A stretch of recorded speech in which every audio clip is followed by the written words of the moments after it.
लोक म्हणतातच की हे फक्त आदिवासी, यांना खूप सवलती, लगेच नोकऱ्या लागतात. आता अमेरिकेत चाललोय, तिथं आपल्याकडचं रिझर्वेशन लागू होत नाही.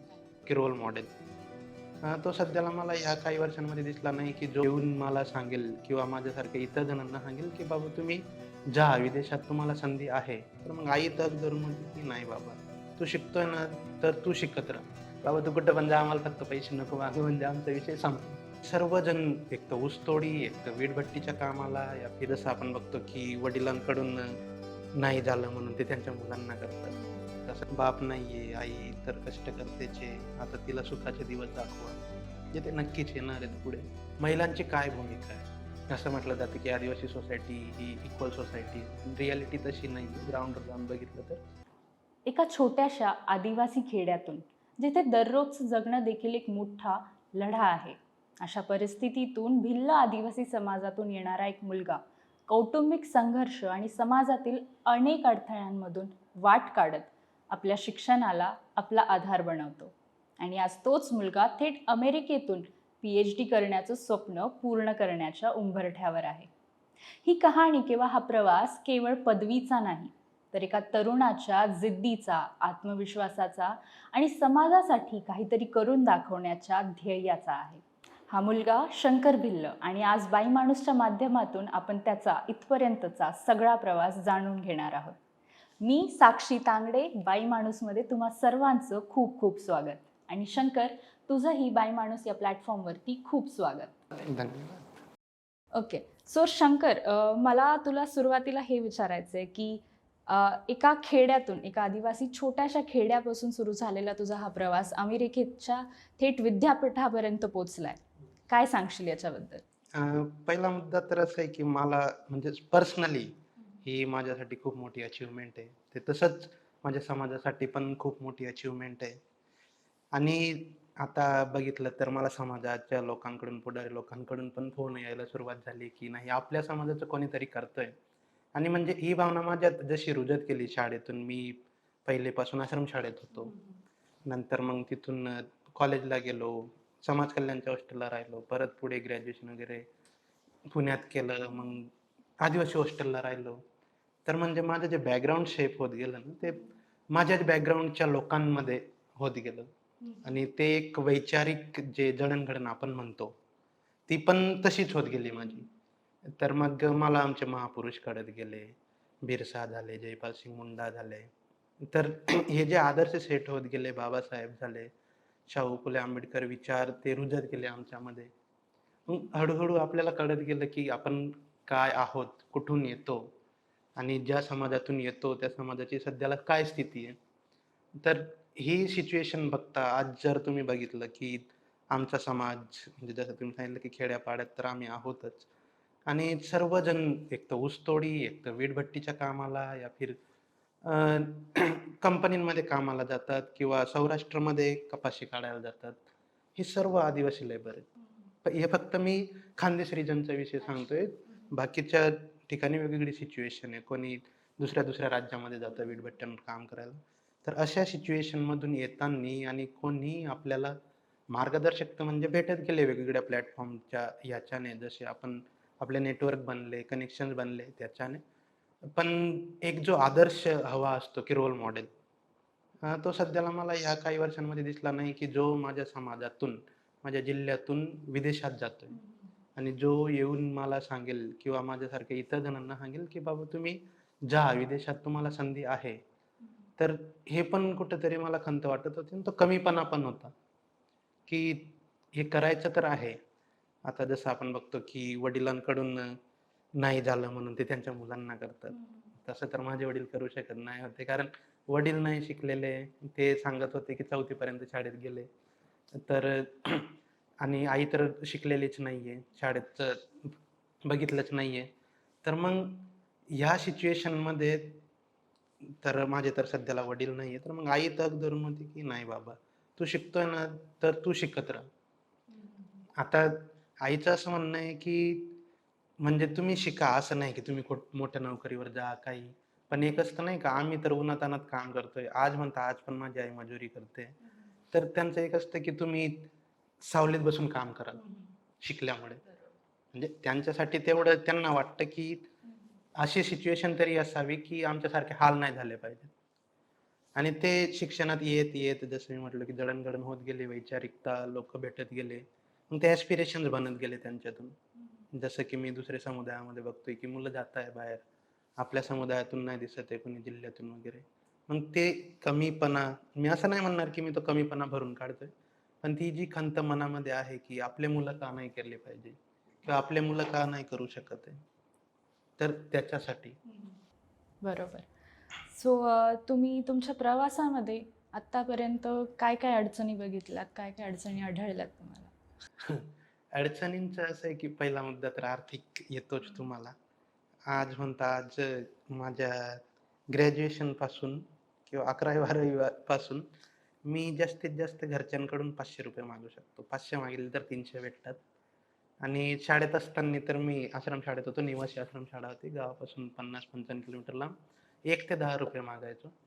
कारण माझी आई मला आठवतं ₹25 रोजाने जेव्हा कामाला जात होती आणि आम्ही 3 बहीण-भावांना एकाच वर्गात टाकलं होतं तिथं शाळेत. माझी आईच पोहोचवायला यायची आम्हाला.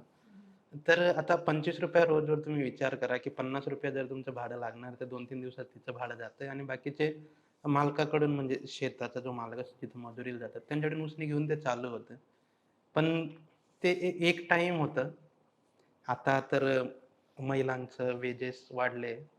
ते इक्वल नाही तो वेगळा विषय आहे. आता 150 पावणे 200 असं आहे. तरी पण मग रेट पण वाढलेत तो वेगळा विषय. आर्थिकतेचं मी असं सांगतोय, की मग जास्तीत जास्त 500 मी मागू शकतो. आताचं पण जसं बघितलं, की "बाबा तू कुठं पण जा, आम्हाला फक्त पैसे नको मागू." म्हणजे आमचा विषय संपला. आणि आर्थिक नंतर सामाजिकचा विषय होताच, की मग रिझर्व्हेशनचा मुद्दा उचलतात लोकं, की तुम्हाला रिझर्व्हेशन आहे म्हणून तुम्ही जाताय, करताय. आता अमेरिकेत चाललोय तिथं आपल्याकडचं रिझर्व्हेशन लागू होत नाही. बरोबर आणि मला युनिव्हर्सिटीची फेलोशिप आहे, पी-एच-डी ते युनिव्हर्सिटी फंडेड आहे. तर ती एका वर्षाला 70-75 लाख रुपये असते त्याच्यामध्ये. म्हणजे पूर्ण फीज वगैरे ट्युशन फी आणि अकोमोडेशन सर्व धरून. तर असं 5 वर्षासाठी तर आपण कॅल्क्युलेट करू शकतो, की 5 वर्षासाठी 70-75 लाख एका वर्षाची. नंतर म्हणजे 11वी-12वीला तर मामाच्या मुलाने माझी बोर्डाची फी वगैरे भरलेली. कॉलेजची ₹1100 फी होती कॅटेगरीमध्ये असल्यामुळे. तर मग तिथं ते झालं.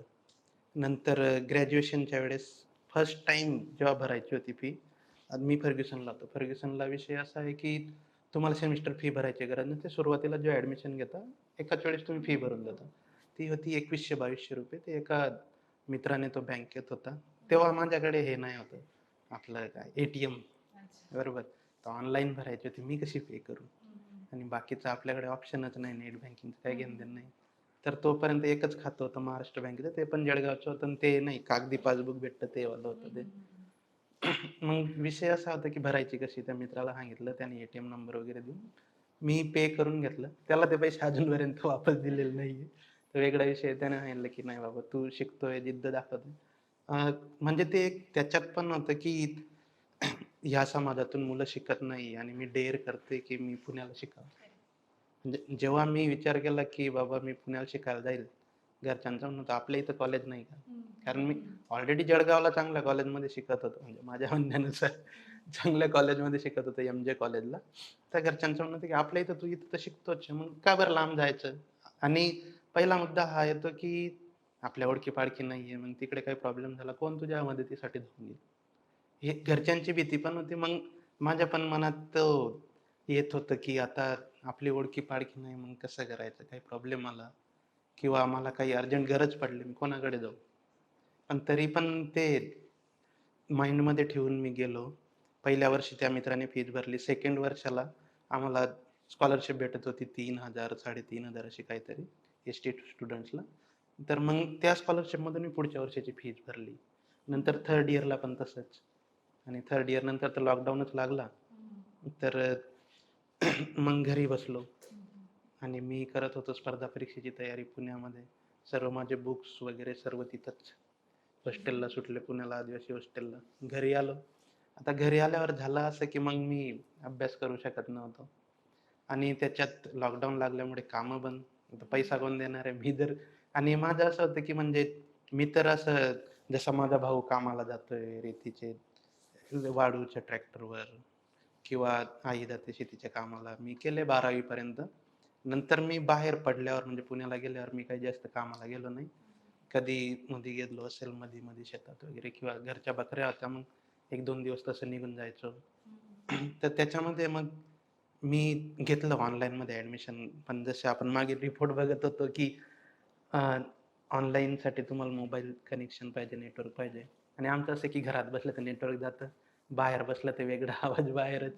तर त्याच्यात ऑनलाईनमध्ये मला अफेक्ट एवढं झालं, की मी रेग्युलर क्लासेस करू शकलो नाही. त्याच्यामुळे तर मी ड्रॉप केलं म्हणजे एम-ए घेतलं होतं मी सोशिओलॉजी पुणे युनिव्हर्सिटीत. ते सोडावं लागलं. ते एक चॅलेंज आलं मला आणि सामाजिकरित्या तर लोकं म्हणतातच, की हे फक्त आदिवासी यांना खूप सवलती, लगेच नोकऱ्या लागतात. असं ते चालूच असतं. मी बंगलोरला गेलो, पण त्याच्यात पण त्यांचं तेच, की काहीतरी असेल असं. एक तर ते प्रायव्हेट युनिव्हर्सिटी होतं आणि नंतर आता बाहेर जातोय, त्याच्यात पण ते तसंच काही ना काही असतं समाजाचं बघण्याचा दृष्टिकोन, की ह्या लोकांना सवलती आहेत म्हणून करू शकतात. पण as a first generation learner काहीच नाही माहिती असतं. मग वेगवेगळ्या प्लॅटफॉर्मकडून माहिती पडणं, जसं की मला मदत यांनी केली होती, बहुजन इकॉनॉमिस्ट. ते पण एका मित्राकडून माहिती पडलं. आता मी फर्ग्युसनमध्ये शिकलो, पण मला फर्ग्युसनमध्ये असताना माहिती नाही होतं, की Tata institute of social science काय असतं? IIPS जे आहे मुंबईचं म्हणजे इंडियन पॉप्युलेशनवाला स्टडीज ते. ते मला माहिती नाही होतं. अजून प्रेमजी युनिव्हर्सिटी तर बिलकुल नाही माहिती होतं. माझ्याच बॅचमेटचं ॲडमिशन झाल्यावर तेव्हा त्याने मला सांगितलं, की तिथं असं असतं आणि तुम्हाला स्कॉलरशिप वगैरे भेटते. तेव्हा मी ते देऊ शकलो. म्हणजे तो जो गॅप होता माझ्यामध्ये आणि एक म्हणजे युनिव्हर्सिटी वातावरणामध्ये मुलांसोबत जुळवून घेण्याचं पण. कारण मी ज्या बॅकग्राऊंडमधून होतो, असं नाही की रूरल बॅकग्राऊंडचे पोरं नाही होते तिथं. होते. पण एक होतं ना, की तुम्ही जशा बॅकग्राऊंडमधून आतापर्यंत शेप झाले, तर ते थोडं एक नाही जुळत होत दुसऱ्या लोकांसोबत. तुम्ही आत्ता उल्लेख केलात, की समाजाचा दृष्टिकोन वेगळा असतो. तुम्ही कॅटेगरीमध्ये येता किंवा तुम्हाला रिझर्व्हेशन मिळतं. तर आदिवासी पार्श्वभूमीतून येताना तुम्हाला सामाजिकदृष्ट्या काय-काय बघायला मिळालं? अ, समाजाच्या लोकांचं असं आहे, की पहिला मुद्दा तर आमच्यात असं आहे, माझ्या लहान भावाचं लग्न झालेलं आहे. तो आता मी 26 वर्षांचा, तो असेल 22-23 काहीतरी. त्याचं लग्न झालेलं आहे, 10 वर्षांचा मुलगा आहे. मी एक किस्सा सांगतो. आमची म्हणजे माझ्या आईचा मामा लागतात ते, त्यांच्या नातेवाईकांमधून. त्यांची बाई एका दिवशी अशीच बकरीच्या लेंड्या झाडताना मला म्हणते त्यांच्या घरासमोर बाजूच्या गावाला गेलो तेव्हा, का नातू म्हणे कधी लग्न करतो? म्हटलं मी काम वगैरे कामधंदा करत नाही. आताच मागच्या महिन्याची गोष्ट आहे. कामधंदा वगैरे काही करत नाही. तर आपल्याला पोरगी कोण देणार आहे? म्हणजे आमच्या समाजात असं आहे, भिल समाजात असं आहे, की मुलगी भेटते, की तुम्ही दुसरे काम जरी करत असले, असं नाही की खूप शिकलेले पाहिजे. कारण आमच्याकडे कमी वयात लग्न होतं. तर मग विषय असा आहे, की मग मी बोललो, की म्हटलं मला कोण पोरगी देणार आहे? मग ते म्हणे, "काय नाही 3-4 महिन्यासाठी एखाद्या दुकानात किंवा कंपनीत लागून जा. तेवढ्यावर देऊन देतील कारण काम तर भेटलं तुला." असं. म्हणजे हे फक्त तेच एक नाही, बरेच जण तसे सांगणार आहे. कारण माझ्या 10वीच्या बॅचचे बघितले तर आम्ही 25 जण होतो, 24-25. आता एखाद जण फक्त त्याच्यातल्या स्पर्धा परीक्षा करतोय. बाकीचे सर्व नोकरीला नोकरीला नाही आहे कोणीच आणि ते कंपन्यांमध्ये काम करताय, कोणी शेतमजुरी करतंय, कोणी रेतीचे कामं करतंय. असं माझेच क्लासमेट हां. पण आता जेव्हा हे माझी न्यूज झाली, की मी बाहेर जाणार आहे, तेव्हा ते त्यांना पण खूप खुशी झाली, की "भाई तू तरी जातोय. आम्ही नाही केलं काही." मग ते त्यांचे उदाहरणं लोकांना कारण 10वी नंतर त्यांनी शाळा सोडली किंवा बाकीच्यांनी पहिले सोडली. घरच्यांनी कामावर लावून दिले. घरचे घरीच बसले. घरच्यांना ते वागायला लागले. मग माझी आई मला आता पण बोलते, की म्हणजे ते अशी नाही म्हणत, की उपकार केलेत मी तुमच्यावर असं काही. पण ती बोलते, की "मी जर त्या लोकांसारखं केलं असतं आणि तुम्हाला घरी बसवलं असतं मग?" मी म्हटलं असतं, की "आयता आणा माल खाऊ घाला." असं. तर मग ते एक आहे आणि लोकांचं म्हणणं तर हे आहेच, की कधीपर्यंत म्हणजे मी मान्य करतो, की माझी आई खूप सारे कष्ट करते आणि तिने बघितले पण आहेत. तर मग त्यांचं म्हणणं आहे, की बाप नाहीये, आई तर कष्ट करतेच आहे. आता तिला सुखाचे दिवस दाखवा. म्हणजे ते नक्कीच येणार आहेत पुढे आणि चालू होतील लवकरच. तर असं चालू आहे. गाव समाजाचे लोक बोलतात, की कधीपर्यंत हे चालेल? हं. तुम्ही पी-एच-डी करण्याचा निर्णय कसं काय घेतला आणि कशामुळे घेतला? मी जेव्हा फर्ग्युसनला गेलो होतो, म्हणजे माझं ते 9वी-10वीतच एक जर ठरलं होतं असं नाही की UPSC करायची, पण एक अधिकारी व्हायचं. त्यावेळेस मी वाचलं होतं राजेंद्र भारुड यांचं पुस्तक होतं दीपस्तंभनी काढलेलं. आमच्या सरांकडून आम्हाला माहिती पडलं. मग तेव्हा त्यावेळेस मी मामाच्या मुलाला सांगितलं होतं, की तेव्हाच मग ते विचारतात ना, की "काय करायचं तुम्हाला पुढे?" मी त्याला सांगितलं, की म्हटलं, "असं-असं आहे, एक अधिकारी झालाय आपल्या समाजातून. मला पण तसं काहीतरी व्हायचंय." मग तो मला विचारायचा, की "मग पुढे कसं काय करायचं 10वी नंतर?" ते मला माहिती नाही. मग हळू-हळू का नाही, जेव्हा माझा 10वीचा निकाल आला, मला होते 88%. ज्या दिवशी निकाल आला, मोबाईलवर चेक केला एका मित्राने माझा रिझल्ट. आणि तो माझ्या बाजूच्या गावालाच राहत होता 3-4 किलोमीटर, मामाचा मुलगा. त्याने मला बोलवलं. मग संध्याकाळी बसलो आणि त्याच्याच घराशेजारचा एक मुलगा होता, त्याचाच मित्र. मग तो कॉमर्स करत होता. बी-कॉम वाटतं. मी ज्या कॉलेजला 11वी-12वी केली तिथं. मग याने सांगितलं, की चांगले पर्सेंटेज आहे आणि आर्ट्सकडे बघण्याचा दृष्टिकोन असा आहे, की खूपच थर्ड क्लास वगैरे असं. मग त्याने म्हटलं, की सायन्सला टाकू आपण. 5च मिनिटात त्याने निर्णय बदलला. काय माहिती कसा म्हणतो म्हणायला लागला, की खर्च वगैरे तर लागेलच. आणि तो तर मदत करू शकत होता, पण इतकं नाही, की तो प्रत्येक स्टेपला माझ्यासोबत राहील. कारण त्याचं पण मग लग्न वगैरे, तर त्याला तिकडचं स्वतःचा संसार बघावा लागेल असं. मग तो मित्र वगैरे आला. तो म्हणे, "मॅथ्स वगैरे कसं काय आहे?" म्हटलं, "ठीक-ठाक आहे. समजतं, येतं चांगलं." मग तो म्हणे, "कॉमर्स का नाही करत? होऊन जाईल." मग तसं मी कॉमर्सला ॲडमिशन घेतलं. आणि मला काहीच नाही माहिती होतं, की सायन्समध्ये काय असतं, आर्ट्समध्ये काय असतं आणि कॉमर्समध्ये काय असतं. आता जसं मी मुलांना गाईड करू शकतो, की तुम्ही हे करा, ते करा, त्याच्यातून तुम्हाला हे कळेल. काहीच नाही माहिती होतं. मी कॉमर्स घेतलं. त्याच्यात अकाउंटचं पुस्तक एवढं बल्की असतं. आता त्याच्यात गणितं तर येत होती, ॲड, सबट्रॅक्शन हे ते करणं, पण एंट्री वगैरे कसं करायचं, काय काय माहिती नाही. फर्स्ट इयरला म्हणजे फर्स्ट इयर म्हणतो 11वीला स्वतःच्या याच्यावर केलं असंच, की पास होऊन जातात आणि कमी मार्क आले तरी ग्रेस लागून आपण पास होतो. आणि तो मॅथ्सचा विषय असा होता, की मॅथ्स चांगलं होतं, तर मग मॅथ्स पण घेऊन घेतलं होतं. त्याच्यात गेली मला 11वीत ग्रेस लागून 12वीत सोडलं. ते झालं नंतर तो वेगळ्याच याच्यात होतं, ते वेगळंच झोन होतं. मग ग्रॅज्युएशनला मी आर्ट्स घेतला, स्पर्धा परीक्षा करायची म्हणून. आणि दुसरं कारण हे पण होतं, की फर्ग्युसनला कॉमर्स नाही होतं, बी-कॉम. मग आर्ट्स केलं, त्याच्यात मी घेतलं सोशिओलॉजी. त्याच्यामागे माझं उद्दिष्ट असं होतं, की समाजाला समजायचं. समाजात काय इश्यूज आहेत ते समजायचं. आता त्याच्यात आम्हाला क्लासिकल थिंकर शिकवले, इंडियन थिंकर शिकवले, थोडेफार सोसायटीचे इश्यूज शिकवले. पण जो एक असला पाहिजे, की म्हणजे कास्टचे इश्यूज पण शिकवले, पण एवढा भर नाही दिला गेला, की काय माहिती कधी समाज असतो का? जनरली लोकांना माहिती असेल बुवा. ट्राइब्सचे इश्यूज एवढे नाहीये. आम्हालाच माहिती नाही, की आमचे लोकं कोण आहे आणि कोणी कार्य केलंय. काहीच नाही माहिती. जो तो आला डेटा म्हणून वापर करून घेऊन गेला. तर झालं असं तिथून ते तर झालं. पण मग UPSC तर माझं असं ते मला मार्गदर्शन नाही होतं आणि मी क्लास पण नाही लावलेला कुठे, कारण कुवत नाही होती लावण्याची ना. मग लॉकडाऊन लागला, घरीच होतो. मी जेव्हा अजिम प्रेमजी युनिव्हर्सिटीला गेलो, तर आमचे most of the professor J आहेत, एकतर मोठमोठ्या इन्स्टिट्यूशनमधून इंडियामधून किंवा अब्रॉड PhD आहेत किंवा पोस्ट डॉक करतायत. आणि तिथली एज्युकेशन पेडॉलॉजी जी आहे, ती थोडी वेगळी आहे. क्रिटिकल थिंकिंग डेव्हलप करणं तुमच्यामध्ये, थोडं नॉन कन्व्हेन्शनल. जी पॉलो फ्रेरेची बँकिंग सिस्टम जी त्यांनी कन्सेप्ट वगैरे मांडली, की स्पून फीडिंग होतं स्कूल्समध्ये, क्रिटिकल थिंकिंग डेव्हलप झाली पाहिजे. तर तिथं ते स्पून फीडिंग नाही करत. म्हणजे प्रत्येकाचा वे असतो टीचिंगचा. तर ती जी पेडागॉजी होती, ती एक आम्हाला स्वतःवर रिफ्लेक्ट करायचं. फील्डवर जाऊन फील्डमध्ये काय बघितलं ते रिफ्लेक्शन आणायचं. तुम्ही आतापर्यंत जे जगले, एक्सपिरियन्स केलं, ते रिफ्लेक्शन तुम्ही कसं करता? मग त्या कळत गेलं, की ठीक आहे, मी शिकतो तर आहे आणि समाजात इश्यूज आहेत खूप सारे. आणि मोस्ट इन्स्पायरिंग माझ्यासाठी काय होतं माहिती आहे का? आम्हाला सोशिओलॉजी जेव्हा होतं फर्स्ट सेमिस्टरला, त्याच्यामध्ये मी तोपर्यंत आदिवासी विल नॉट डान्स हे बुक नाही वाचली होती. त्याच्यातला लास्ट चॅप्टर आम्हाला होता. आणि त्या लास्ट चॅप्टरची एंडिंग अशी होती, की आदिवासी विल नॉट डान्स याच वाक्याने होते वाटतं, इफ आय एम करेक्ट. तर ते एक वे ऑफ रेजिस्टन्स तो कळतो. आणि तोपर्यंत मी जे आमचे आदिवासी स्टुडंट फोरम असेल किंवा इंडिजिनस स्टुडंट फोरम असेल, तिथं ॲक्टिव्ह होतच होतो. तर ती एक डेव्हलप पण होत होतं माझ्यामध्ये. आणि प्रोफेसर वगैरे मग सांगायचे की आपल्या इथं आदिवासी फॅकल्टी नाही आहेत जास्त, किंवा म्हणजे एक होते नॉर्थ ईस्टचे फॅकल्टी, पण ते एवढे ॲक्टिव्ह नाही होते या गोष्टींमध्ये. मग याच्यात करायचं कसं की आम्ही शिकवू तसंही, पण आम्हाला तो एक्सपिरियन्स नाही आहे.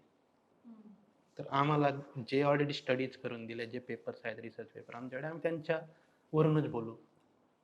तर आमचं ओपिनियन असेल ते आम्ही स्वतः जगले नाही, तर तुम्ही जगलेलं केव्हा येईल स्वतः, जेव्हा तुम्ही स्वतः लिहाल, स्वतःच्या याच्यातून येईल, स्वतः ओपिनियन मांडाल, तेव्हा ते येईल.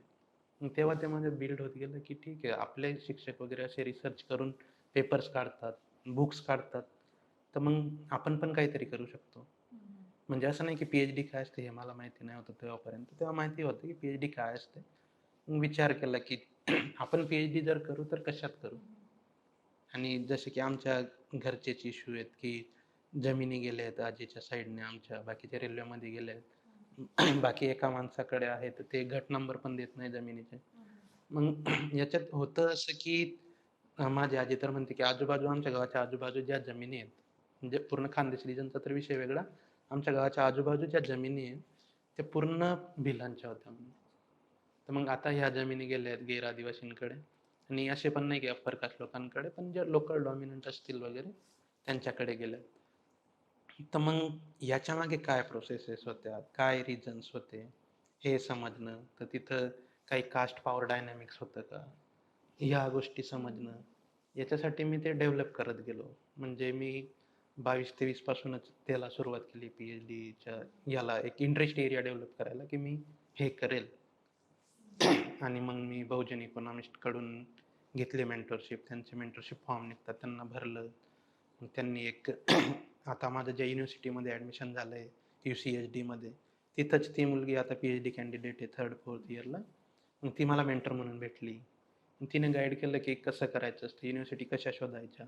मतलब प्रत्येक स्टेपवर ते मला हेल्प करत गेले, की ते नसतं का एकजण आपल्याला वाटेवर घेऊन सोडून देतो ना, आता तुला चालायचं आहे असं. तर मग ती मदत मला होत गेली, आणि आम्ही चांगले मित्र पण आहेत आता. तर अशा प्रकारे म्हणजे पी-एच-डी कुठून कुठपर्यंत आहे असं झालं. तुमचा नेमका विषय काय आहे पी-एच-डीचा? मी हे बघतोय की जे खानदेश रिजनमध्ये ना, खानदेश रिजनमध्ये आपलं जळगाव, नाशिकचा काही भाग, धुळे, नंदुरबार, इथं जिथं पण भिल लोक आहेत, आमचा आदिवासी समाज आहे, तर यांच्या जमिनी गैर आदिवासींकडे कशा गेल्या. जसं मी म्हटलं की त्याच्यामागे काय प्रोसेसेस होते, काय कारण होते, तिथं काय पॉवर डायनॅमिक्स आहेत, हे मी बघतोय. आणि तिथं मग अजून स्टेट आणि कॉर्पोरेट नेक्सस आहे का? जसं की आपण बघतो की बऱ्याच स्टेटमध्ये, आदिवासी एरियांमध्ये कॉर्पोरेटला स्टेट हेल्प करत करत जमिनी हिरावून घेणं, हे ते असं. तर मग वेगवेगळ्या प्रोजेक्टसाठी तर तसे काही आहेत का उदाहरणं आमच्याकडे? आणि मग हे लँड बॅकसाठी आमच्याकडे काही मुवमेंट चालू आहे का?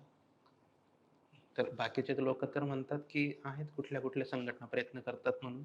तर मला ते पण बघायचं आहे की मग जर चालू आहे लँड बॅकसाठी प्रयत्न, तर कुठल्या संघटना आहेत, आणि ते जर चालू आहेत तर मग इथं ही जर एक मुवमेंट चालू असेल, तर हिच्यामध्ये महिलांची काय भूमिका आहे?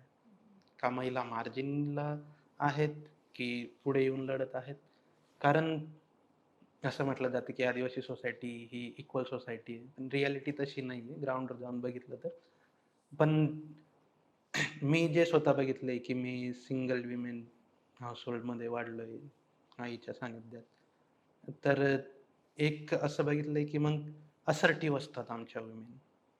तर त्या लढायला पण तयार असतात स्वतःच्या हक्कांसाठी. तर मग अशी जर सिच्युएशन असेल, तर त्या कुठं आहेत त्यामध्ये, ते पण मला बघायचं. तुम्ही तुमच्या प्रवासात आईचा खूप उल्लेख केलात. वडील गेल्यानंतर आईने कसं खंबीरपणे तुमच्यासोबत उभं राहील? खंबीरपणे पहिलं तर असं होऊ शकतं की बघा, वडिलांचा 10वा झाला, म्हणजे जुलैमध्ये डेट झाली, आणि माझा समाज कल्याणला नंबर लागला होता त्यावेळेस. तर 12व्या-13व्या दिवशीच म्हणजे मला लगेच तिथं समाज कल्याणला नेऊन ठेवलं, कारण हॉस्टेलचे ॲडमिशन चालू झाले होते आणि जमा करायचे होते डॉक्युमेंट वगैरे, तिथं नेऊन ठेवलं. तर तिचं असं होतं की मुलाच्या शिक्षणात खंड नाही पडला पाहिजे. नंतर पण मग मला तिने कधी रोखलं नाही, की तू शिक्षण नको घेऊ. ती म्हटली, की "तुम्हाला शिकायचंय बाबा शिक." आणि आमच्याकडे मी म्हटलं पहिलेच, की कमी वयात लग्न होतात. मला पण आले 1-2 ऑफर. म्हणजे लहानपणी मामाच्या मुलीसोबत नातं जोडून ठेवलं होतं. मग मी 12वी ला असताना त्यांनी आईला विचारलं, की "काय करायचंय? काय म्हणणं आहे तुमचं?" माझ्या आईने त्यांना सांगितलं, "मुलगा शिकायचा म्हणतो." मी म्हटले, की "ठीक आहे." म्हणजे मग माझं शिक्षण कंटिन्यूअस राहिलं. तरी आई मला काही म्हणजे फोर्स करू नाही शकत होती, की "तू लग्न करूनच घे बुवा," असं नाही होतं. मग ती गोष्ट झाली आणि नंतर मी पुण्याला गेलो. कुठं जातो, तर आई प्रत्येक वेळेस माझ्यासोबतच आहे खंबीरपणे. कोणाला पण काही कर आता मागे-मागे काय झालेलं, की बाबासाहेबांचा फोटो मी घरात लावलेला. मग आमच्याकडे पण असे माइंडसेटवाले लोकं आहे का, "मग तुम्ही जय भीमवाले आहे का?"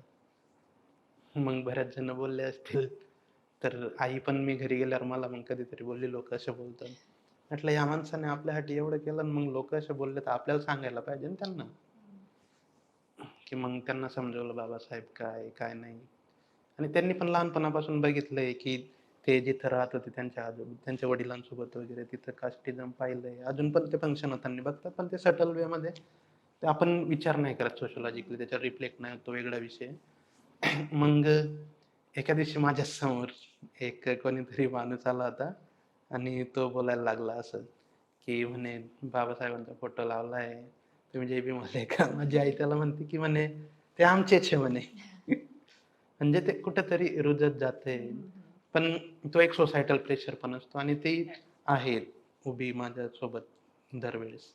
आता पण जेव्हा मी म्हणजे पहिले तर सांगितलं होतं, की जेव्हा मला ॲडमिशन भेटलं तेव्हा, की मी फॉरेनला जाणार आहे. मग ती म्हणत होती, की "बघ बाबा तुला काय करायचं?" तेव्हा ती सीरियसनेस मध्ये नाही होती. जेव्हा माझा विजा झाला, मी घरी गेलो पुण्याहून. मग तेव्हा मी सांगितलं, म्हटलं, "आता कन्फर्म झालंय, मी जाणार आहे विदेशात शिकायला." ती म्हणते, "नको, तिकडचे लोकं चांगले नसतात." मी म्हटलं, "कुठं जाणार आहे? काय जाणार आहे? ते तर विचारून घ्या." मग ते हळू मग नंतर काही बोलली नाही, की जाऊच नको असं तसं. फक्त एवढंच होतं, की मग आता एवढं शिकला, अजून किती शिकणार आहे?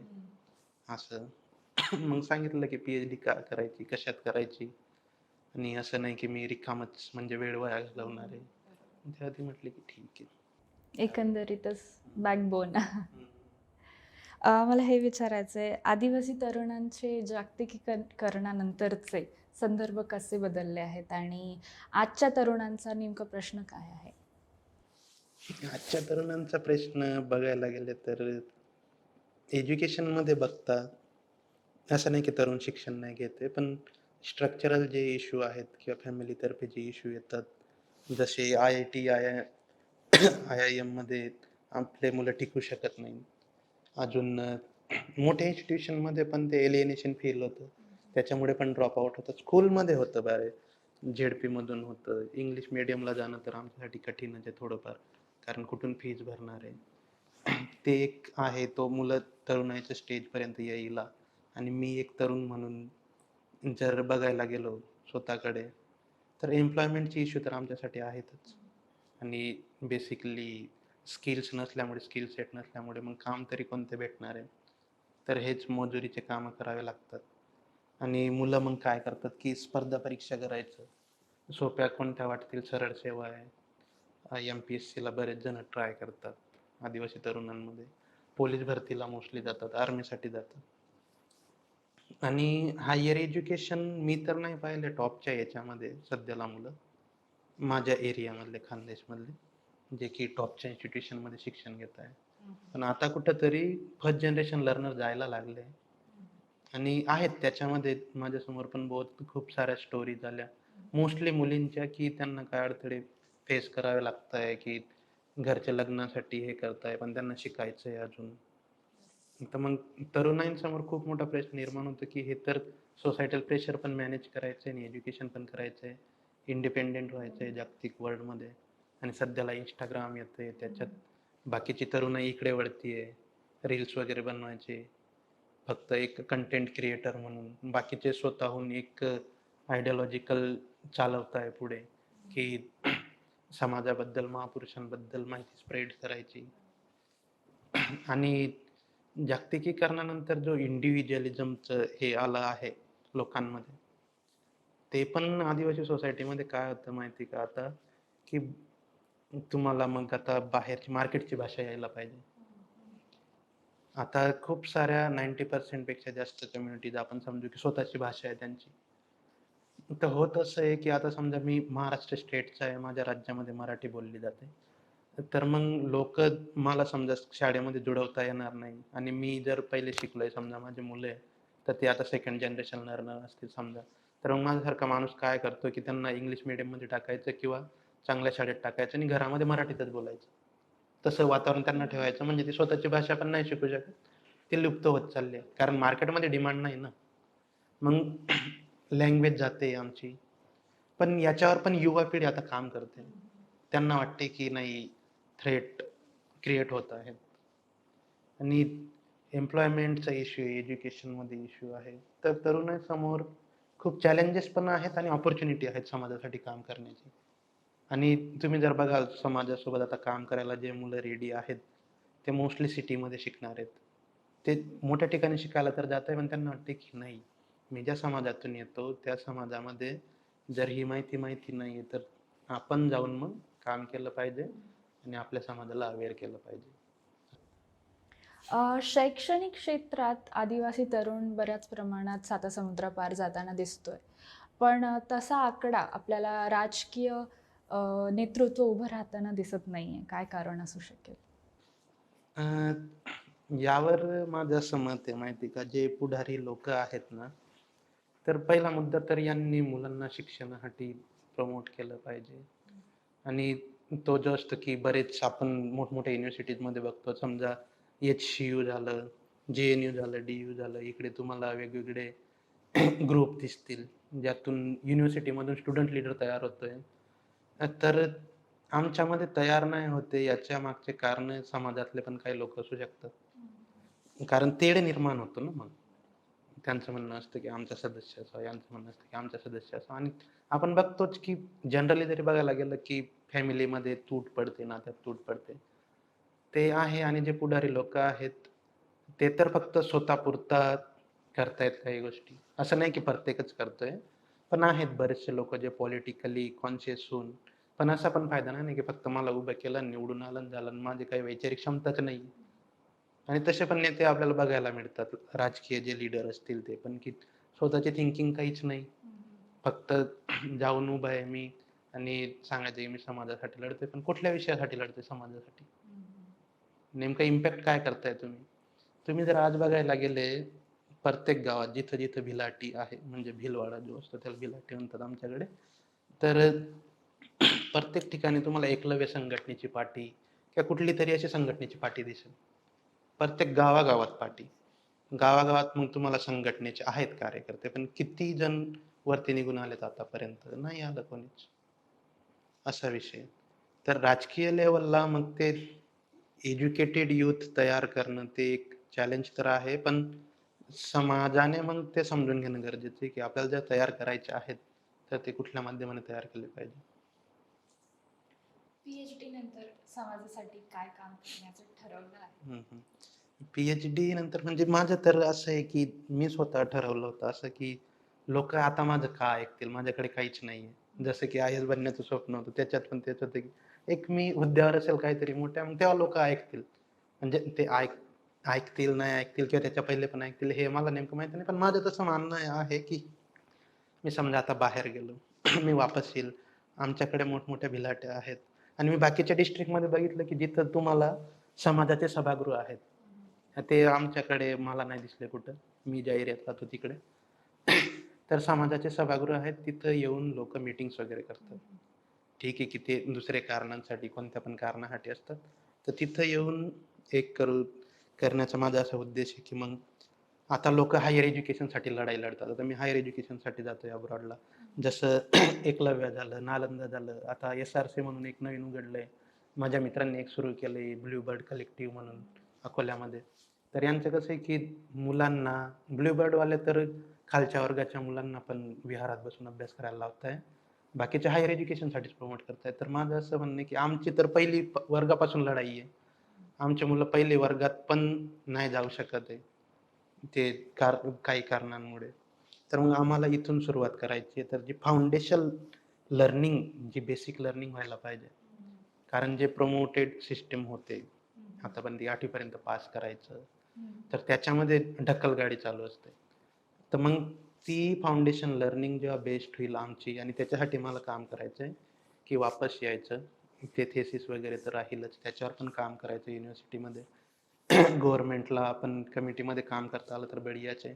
आणि मी तर येऊन एखादं ट्रायबल स्टडीजवालं डिपार्टमेंट सेंट्रल युनिव्हर्सिटीमध्ये कुठेतरी जॉईन करणार आहे, जिथून ते पण काम चालू राहील आणि समाजासोबत इकडे मुलांचं फाउंडेशन लर्निंगसाठी काम करायचं. अजून मुलांना विदेशात ऑपॉर्च्युनिटी किंवा आपल्याकडे हायर एज्युकेशन इन्स्टिट्यूटमध्ये कसं त्यांना पाठवता येईल त्यावर काम करायचं मार्गदर्शनासाठी. आजच्या ग्रामीण भागातील, आदिवासी भागातील तरुणांना, विद्यार्थ्यांना काय संदेश द्याल? मी तर असं म्हणेल की आपल्याकडे अ, साधनांची कमतरता आहे. नक्कीच आहे.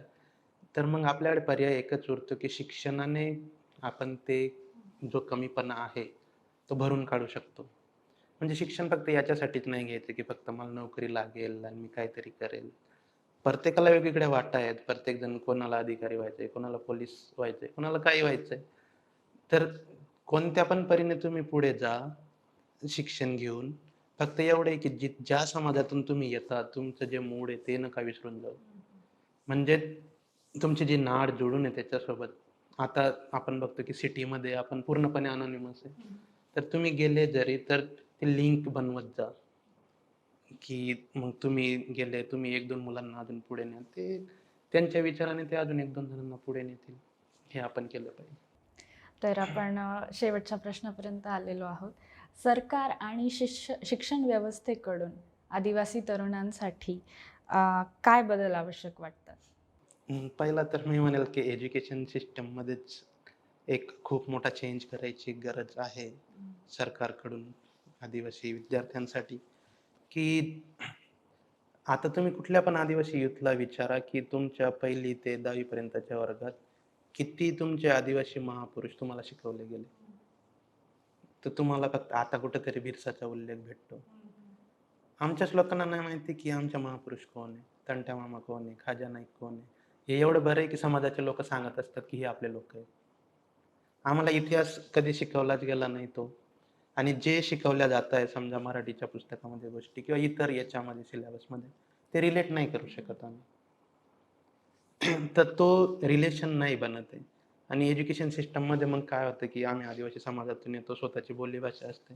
तर मग शिक्षक लोकांना ते, आता आम्हाला मराठी बोलायला जड जाते सुरुवातीला. आता पण मी जेव्हा बोलतो, माझ्या स्वतःच्या तोंडून स्वतःच्या भाषेतले शब्द निघतात काही-काही, ते समोरच्याला समजत नाही कधी. मग त्याच्यात ते होतं, की शिक्षकांना असं वाटतं, की "ही काय तुमची भाषा?" तसं वालं होतं. तो एक प्रश्न आमच्यासमोर उभा राहतो. तर गव्हर्नमेंट करू शकतं, की बोलीभाषेतून शिक्षण. बरोबर. पण ते भाषा मोजलीच जात नाही कुठं. तर सरकार त्याच्यासाठी स्टेप उचलू शकते. तर हा होता अमेरिकेची भरारी घेणारा शंकर भिल्ल. शंकर, तू आमच्याबरोबर तुझी जर्नी शेअर केलीस त्याच्यासाठी खूप खूप धन्यवाद आणि आय होप याची जर्नी देशातील अनेक तरुणांना प्रेरणा आणि धैर्य नक्कीच देईल. धन्यवाद.